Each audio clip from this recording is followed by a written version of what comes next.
플러터 크리에이트 프로바이더 데모 플랫폼즈 iOS 안드로이드 이렇게 프로바이더 데모를 만들어 줄게요. 코드 프로바이더 데모 실행하고 전체 화면하고 프로바이더 그냥 프로바이더 할게요. 이렇게 프로바이더라는 친구를 좀 별도로 뺄게요. 얘 지금 따로 폴더 파고 새로 만들었어요. 새 프로젝트고요. 얘는 지금 카운터라고 하는 스테이트를 관리하고 있는데 이 상태가 한 화면에서는 괜찮은데 멀티플한 화면으로 넘어갈 때 문제가 복잡해진다고. 상태가 변할 때 상태가 변하는 위젯을 리빌드하는 게 스테이트풀 위젯이에요. 스테이트풀 관리 포인트는 요 setState와 해당 요 뷰가 가지고 있는 변수거든요. 그러니까 상태가 변경될 때 그 바뀐 값이 여기도 바뀌고 저기도 바뀌어야 되는데 둘 다 setState를 하는 게 비효율적이라는 거죠. 그리고 계속 파라미터 패싱해가지고 변수를 들고 다니는 게 중간에 누락시킬 수도 있고 그런 부분에 있어서 문제가 발생을 하고 관리가 복잡해지니까 프로바이더라고 하는 친구를 써서 지금 장바구니는 여러 페이지에서 장바구니에 담을 수 있고 결제로 이어져야 하는데 그거를 들고 다닐 수가 없다는 거죠. 장바구니 객체가 그 안에 들어있는 제품의 목록과 뭐 할인 쿠폰 같은 거 적용하고 있을 수도 있고 그런 상태 값들이 되게 다양하게 있는데 그거를 매번 뷰를 그려줄 때마다 그 위젯의 그 파라미터를 계속 들고 다니는 게 비효율적이잖아요. 그래서 복잡한 데이터를 전달하려고 할 때 이게 좀 필요해져요. 싱글톤 패턴하고 유사하죠. 네, 중앙 집권화 일부분의 개념에서 맞다고 말씀드려도 될 것 같기는 해요. 그 값을 관리하는 주체를 하나 만들어 두고 변경될 때마다 관리하는 친구가 알려줘야 되니까 그래서 지금 값이 변경됐을 때 알려주는 프로바이더 스테이트로 관리하는 거 플러터는 구현을 했는데 이걸로 한계가 있는 거예요. 불편하니까 개발자가 만든 거예요. 자 일단은 주석을 지웠고요. 파일 하나 만들게요. 파일 카운터 모델 카운터 모델은 클래스 카운터 모델이고 얘는 익스텐즈 체인지 노티파이어를 상속받는 원래 이 위젯에서 상태 관리를 하는 친구를 뽑아낸 거예요. 추출을 한 거예요. 그러면 어떻게 바뀔 수 이 홈페이지 스테이트풀 위젯은 카운터가 더 이상 필요 없으니까 이 친구 다 빠져도 되고 다 빠져도 되죠. 그럼 이 상태에서 친구 바꿀 수 있어요. 스테이트리스 위젯으로 바꿀 수 있어요. 스테이트리스 위젯으로 바꿀게요. 그리고 카운터는 일단은 지워줄게요. 여기까지. 그러니까 지금 일단은 정리만 했어요. 여기도 지금 요거는 리팩토링 중인데 코드를 좀 단순하게 만들었어요. 코드를 단순하게 만들었고 이 친구가 카운터 모델이라고 하는 친구가 바깥에 만들어졌는데 요 만들어진 친구를 여기서 사용을 하려면 프로바이더가 정의된 이후에만 사용할 수 있어요. 그래서 프로바이더를 최상위에다가 넣어주게 됩니다. 여기다가 이거를 감쌀 건데 위젯으로 감쌀게요. 위젯으로 감싸고 정확하게는 위젯이 아니고 체인지 노티파이어 프로바이더로 감쌀 거예요. 얘가 그리고 크리에이트 카운터 모델 추가할 거고 체인지 프로바이더 패키지가 있어야 되네요. 프로바이더 패키지 인스톨 할게요. 프로바이더를 추가하면 이렇게 프로바이더라고 하는 클래스를 줄 수 있어요. 스테이트로 계속 관리하는 게 너무 힘들어서 사람들이 이걸 많이 이렇게 활용을 합니다. 이렇게 해놓으면 스테이트리스 위젯이지만 카운터라고 하는 걸 사용할 수 있게 되고 프로바이더 설정까지 추가를 했어요. 요걸 추가한 거예요. 요거랑 요 프로바이더랑 이거 한 번에 갈 수밖에 없네. 커밋으로 좀 구분을 해서 설명을 커밋으로 드려볼까 했는데 그게 좀 어려워서 넘어갈게요. 지금 일단 얘는 카운터가 아직 동작하지 않는 상태인데 결국 카운터라고 하는 변수는 1 숫자를 증가시키는 카운터 모델이라는 걸 사용하고 인크리먼트 카운트를 사용하고 싶은 거예요. 그래서 그거를 바깥에다 위임을 했고 카운터 노티파이어 프로바이더라고 하는 걸로 머테리얼 앱을 감싸서 카운터 모델을 어디서든 사용할 수 있게 그런 형태입니다. 원래는 이 하이러키를 사용하다가 그거를 플랫한 형태로 바꿔준 거예요. 그래서 변수에는 요 변수가 들어가는 지점에는 빌더 패턴으로 바꿔줄 겁니다. 여기는 위젯 여기에 위젯에는 빌더를 요 카운트 숫자가 표기되는 부분에서는 빌더인데 요 빌더는 컨슈머예요. 컨슈머 나는 사용자고 컨슈머 카운터 모델을 사용하는 컨슈머고요. 이 컨슈머 모델에는 빌드 컨텍스트와 카운터와 차일드를 가지고 있고 요 변수 대신에 요 자리에 달러 카운터 카운트 그 카운터 변수가 카운터죠. get 카운터의 카운터를 사용하는 컨슈머 등록을 하는 거예요. 그러니까 프로바이더가 제공하는 카운터를 내가 스테이트 리스지만 나는 상태 관리가 되진 않지만 상태 관리를 대신해주는 프로바이더의 고객으로서 컨슈머로서 걔가 제공해주는 모델이 변경될 때마다 요걸 다시 그리게 돼요. 그리고 나는 공급도 해줘야 되죠. 카운트를 증가시킬 때 내가 공급을 해줘야 하는데 요 버튼이 눌릴 때마다 나는 공급자에게 인크리먼트 카운트라고 하는 메서드를 호출해 줌으로써 걔가 값을 알아서 바꾸게끔 하는 거예요. 요 두 가지가 함께 바뀌면 이렇게 해서 실행을 하면 간단하지만 상태 프로바이더에 대한 이해를 할 수 있는 가장 간단한 방법이고, 얘는 더 이상 이제 스테이트풀 하지 않아도 되기 때문에 함수가. 그래서 바꿨고, 얘는 그 처음 예제랑 거의 똑같이 동작을 하죠. 차이, 현재 이 상태에선 차이가 없어요. 요거 요 모양에 맞춰서 요 카운터, 여기 보시면 카운터 모델 프로바이더 컨텍스트 요거 추가할게요. 여기 보시면 여기도 설명되어 있는데, 카운터 UI를 그리지 않고 모델에 접근하려면 listen first. 무슨 얘기냐면 프로바이더 리슨을 기본적으로는 한다는 얘기죠. 읽기 쓰기가 분리되어 있는 형태지만 쓰기 모델인 프로바이더도 컨수밍 한다는 얘기예요. 분리되어 있는데, 그러니까 일방 통행인데 양쪽 통행도 가능하다는 얘기예요. 쓰기만 되는 건 아니고 컨수밍도 되는 모델이다. 쓰기를 하지만 다른 페이지에서 업데이트했을 때 읽기도 된다 라고 생각하시면 돼요. 근데 그 다른 페이지에서 읽기 하는 걸 안 하겠다 하면 listen first를 하면 다시 그리지 않는다. 얘기는 이 상태가 변경되지 않는다. 이 카운터 모델이 변경되지 않게 만들 수도 있고 변경되게 만들 수도 있고 그 얘기고요. 프로바이더를 변수로 지금 그냥 바로 호출을 했는데, 이렇게 인크리먼트 카운트를 호출했는데 바로 호출하지 않고 여기서 파이널 카운터 모델 프로바이더 이렇게 빌드 함수 안에서 만들었네요. 빌드 함수 안에서 카운터 모델을 만들어서 빌드 함수 안에서 만들어서 사용만 여기서 이렇게 했어요. 이 지역 변수인 거죠. 프로바이더 이 빌드 화면을 그리는 시점에 프로바이더를 가져와서 요 프로바이더 오브 모델 컨텍스트 전달한 요 객체를 가져와서 여기서 인크리먼트 카운터를 호출하는 친구로 바꿔줬고요. 컨슈머 영역은 컨텍스트 카운터, 이걸 카운터가 아니라 책에서는 모델이라는 표현을 썼어요. 모델 카운터로 합시다. 그러니까 요 카운터 모델을 가져온 객체 두 번째 파라미터가, 그래서 모델의 카운터다. 이름만 좀 맞춰 볼게요. 그리고 감소도 만들게요. 디크리먼트도 디크리먼트 카운터. 이름도 맞춥시다. 카운터 아니고 인크리먼트 디크리먼트. 이름 바꿔주는 거니까 어렵지 않죠? 요 플로팅 버튼 프레스가 아니라 요 플로팅 버튼은 지우고, 여기에 컨슈머 컬럼 컨슈머 다음에 여기에 누른 횟수 컨슈머 다음에 로우 칠드런 증가 감소, 이 정도 하면 되겠죠? 비슷하게 되죠? 그리고 스페이스 이분이 아니고 센터 실행해 볼게요. 네, 실행하면 실행을 또 증가 감소. 아니 뭐 예쁘게 하려고 하는 건 아니니까 살짝 그냥 이것만 살짝 줍시다.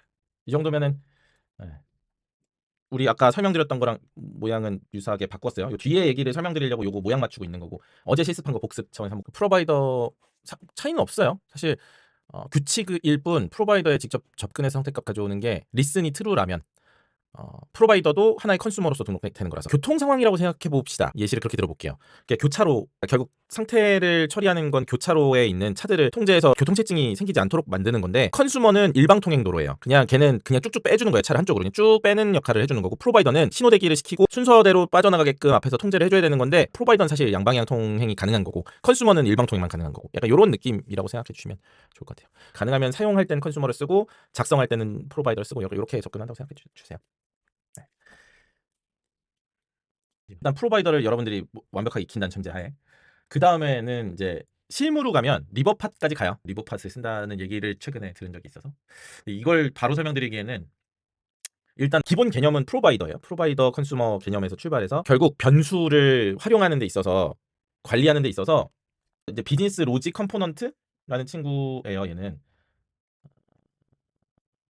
그러니까 유사해요. 일단 그래서 프로바이더를 여러분들이 좀 익혀놓으면 이 BLOC로도 조금 더 수월하게 가실 수 있어요. 를 충분히 익힌 다음에 리버팟 익히고요. 리버팟까지 쓰면 사실 BLOC를 안 써도 되기는 하는데, 일단은 프로바이더만 잘 쓰셔도 상태 관리가 되니까 일단은 프로바이더까지만 하죠. 저는 제가 봤을 땐 그게 스텝 1인 것 같아요. 좀 익숙하게. 그런 거구나. 프로바이더 컨슈머 이런 거구나 한 다음에. 그러니까요. 자, 잠깐 설명드릴게요. 이 친구는 보시는 것처럼 여기 셀렉터를 써요. 셀렉터라는 친구가 있어요. 두꺼운 친구. 셀렉터는 요 셀렉터와 빌더로 나눠지는데, 언제 그려지냐, 결국 그려지는 시점의 문제인데, 요 셀렉터는 계속 돌고 있다가 변수를 쭉, 얘도 일종의 컨슈머예요. 컨슈머인데 컨슈밍을 매번 컨슈밍하는 게 아니라, 그러니까 다시 그리는 횟수가 이해돼요? 그러니까 요 그냥 단순한 차이로 계속 다시 그리는 게 아니라 딱 한 번 다시 그리는 역할을 해주는 컨슈머예요. 요걸 해볼 거예요. 요거를 자 여기서 그래서 횟수 위에다가 둘게요. 이 어드 디스플레이 자, 우리는 아무것도 전달하지 않았어요. 플레이스홀더만 들어있는 상태예요. 지금 이렇게 그냥 지금 빈 화면인 거죠. 근데 이 친구도 프로바이더를 임포트하면 변수를 직접 전달하지 않아도 사용할 수 있게 되는 거죠. 변수를 사용할 수 있게. 그러기 위해서 셀렉터를 쓸 거고 카운터 모델을 쓸 건데 거기에 대한 특정 값에 반응하게끔 구성을 할 겁니다.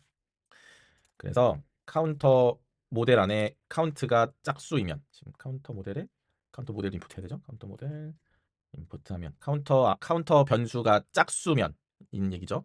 짝수일 때만 이 친구를 짝수다 홀수다를 다시 그릴 건데 자 어떻게 그리는지 보세요. 자 짝수죠. 0은 나눠 떨어지니까 사실 짝수가 아닌데 0을 제외한 뭐 이렇게 해야 되나? 일단 네. 홀수 짝수 잠깐만 이거를 4로 해볼까? 4의 배수일 때만 자주 사용은 안 하지만 그래도 개념적으로 익히는 데는 좀 도움이 될 것 같아서 일단 끊어봅시다. 이렇게 요 값이 참일 때만 되는 건지 한번 보려고요. 반영될 때마다 그리는 셀렉터의 결과가 바뀔 때 다시 그리는 형태인 거. 언제 프린트 되는지 해봅시다. 자, 여기서 지금 하나, 둘, 셋. 안 그려지고 있고 그려지고 셀렉터에 들어있는 값이 변경될 때마다 다시 그리는. 이거는 설명을 써놓을게요. 셀렉터의 값이 변경될 때만 다시 그리는 형태. 얘가 4로 나누니까 4로 나눈 나머지가 0인 거는 딱 4번에 한 번만 true, false가 바뀌잖아요. true에서 false로 바뀔 때, false에서 true로 바뀔 때. 그래서 얘는 여기가 이제 4의 배수인 거고 나머지 수일 때가 4의 배수일 때만 지금 여기 다시 클리어 해볼게요. 자 보세요. 바뀌었죠. 바뀌니까 다시 그렸어요. 요게 바뀌었으니까. 근데 요 다음번에 그려요 안 그려요? 안 그려요. 안 그리고 다음번에 바뀌었으니까 그렸죠. 두 번째 그렸어요. 또 바꾸고 바뀌었으니까 다시 그렸어요. 안 그리고 그리고 안 그리고 이해되셨죠? 값이 바뀔 때만 그려주는 게 셀렉터. 이렇게 2로 해서 홀수 짝수면 계속 다시 그리는 거긴 하죠. 홀짝 반복되니까. 지금 이게 뭐예요? 전달받은 파라미터가 있어요? 여기서 전달해 준 게 없잖아요. 그냥 even odd display라고 하는 그 위젯을 불렀을 뿐이고 이 위젯은 상태를 관리해 주지 않지만 프로바이더라는 친구가 대신해서 요 셀렉터 객체에 있는 카운터 모델이라고 하는 친구가 이게 지금 이 전체 뷰가 체인지 노티파이어 모디파이어의 카운트 모델을 프로바이딩 하고 있기 때문에 even odd 디스플레이의 셀렉터도 이 값을 제공받고 값의 변경에 반응하는 화면이 만들어지는 거죠. 연결되어 있지 않아도 위에서부터 내려준 값이 있기 때문에 이게 동작을 하는 거죠. 요 개념 잘 계셨으면 좋겠습니다. 자, 하나 더 해볼 건데 멀티 프로바이더를 할 거예요. 멀티 프로바이더라는 건 멀티 데이터가 있어야겠죠. 그러니까 처리하고자 하는 프로바이더가 2개 이상. theme 모델이라고 하는 걸 하나 더 추가해 볼게요. theme 모델은 클래스 theme 모델이고 extend change notifier 패키지 임포트를 해야 돼요. 자, 일단은 저장 파트를 헷갈리니까 모델 먼저 만들게요. boolean is right theme true false로 get is right theme 그리고 toggle theme 그러니까 이거 라이트 테마랑 다크 테마랑 번갈아 테마를 변경하는 모델이에요. 그러니까 여기서의 모델이라 부르는 이 모델은 데이터 측면에서의 모델, 데이터를 다루니까 요걸 저장하는 친구랑 뭐 이런 게 있어야 되는데 일단 여기까지 요것만 있어도 일단 기본 테마 모델이 될 거고요. 저장은 뒤에 다시 좀 다루고 지금 여기다 쓰려면 이렇게 쓸 수 있어요. 가장 쉽게는 이렇게 쓸 수 있습니다. change, notify, modifier, create, theme model, child 이렇게 해서 이렇게 써도 됩니다. 네, 이렇게 써도 돼요. 어디서 호출할까? theme 모델, 라이트 theme 이거 일단 이 테마가 들어가야 되니까 머테리얼 앱 상단에 컨슈머를 하나 등록을 했어요. 테마 모델이라고 하는 theme 모델을 추가를 해놨고 요게 변경될 때 머테리얼 앱이 계속 다시 실행되는 거예요. 그러니까 화면을 싹 다 갈아엎는 거죠. 라이트 모델이면 라이트 테마가 적용되고 다크 테마 적용될 건데 여러 개의 모델을 쓰는 경우를 해봤는데 지금 보기 어때요? 보기 안 좋죠? 요 구조는 보기가 안 좋아서 이걸 대체하는 대체품이 있습니다. 요렇게 여러 개의 프로바이더를 임포트하지 않고 요거를 멀티 프로바이더라고 하는 친구로 생성해 주면 멀티 프로바이더라는 친구가 있어요. 멀티 프로바이더 이렇게 되겠네요. 자, 이렇게 하는 게 훨씬 코드가 간결해졌죠. 순서만 뒤집은 거예요. 같은 코드인데요.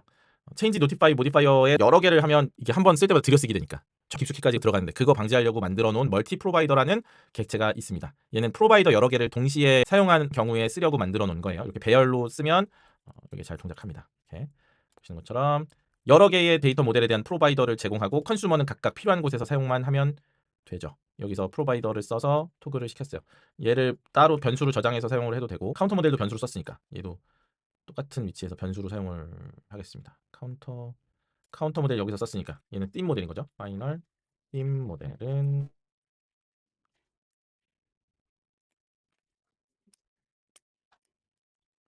빔 모델로 이렇게 바꿔주면 되는 거죠. 프로바이더 사용. 이렇게 정돈되어 보이죠? 이렇게 하니까 모델들 가져다 쓰는 거. 프로바이더 패턴에 대해서 멀티 프로바이더까지 하면 상태 관리를 이렇게 하면 다 하실 수 있어요 이제.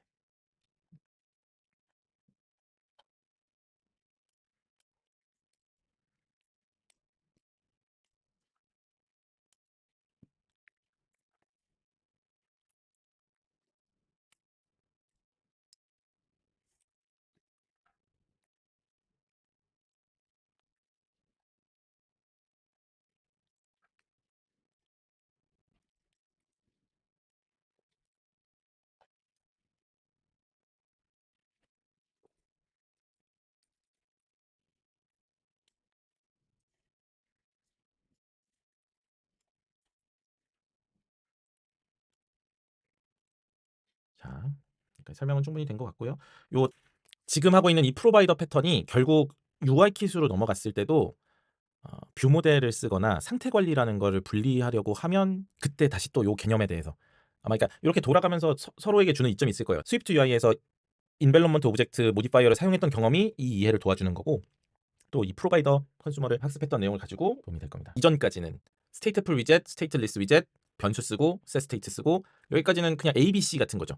그 플러터 프로그래밍의 ABC 같은 건데 상태 관리를 어떻게 쓸까?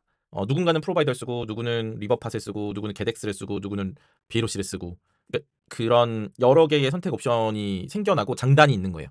어느 하나가 좋고 나머지가 틀렸다가 아니라 이건 이런 장점이 있고 저건 저런 장점이 있고 이런 역사에서 나왔고 이 비단 이 건만이 아니라 모든 것에서 이제 그런 일들이 일어나요. 네트워크 라이브러리를 쓰려고 할 때 뭐가 좋을까? 이미지 캐싱할 때 뭐가 좋을까? 영상 플레이 시키는데 뭐가 좋을까? 모든 기능 하나하나 있어. 내가 직접 만들까? 라이브러리를 쓸까? 이런 여러 가지 상황에서의 의사결정이 필요하죠. 가장 많이 쓰면서 유용했으면 좋겠고 개념을 이해했으면 좋겠는데 그 제가 봤을 때는 프로바이더가 학습 난이도도 그렇고 제일 괜찮을 것 같아서 개념이 조금만 더 가면 이제 이 프로바이더가 제공하는 지금 여기서는 변수의 추적 관찰과 변수가 바뀌었을 때 노티파이 리스너라고 하는 친구를 통해서 알리는 걸 명령형으로 하는 거죠. 노티파이 리스너즈라고 하는 건 나를 구독하고 있는 사람들에게 알려주는 걸 하는 건데 요게 능동적으로 바뀌면 스트림이 되는 거고 RX 패턴이 되는 거예요. 그러니까 요 단계를 넘어가셔야 그 다음에 RX가 있어요.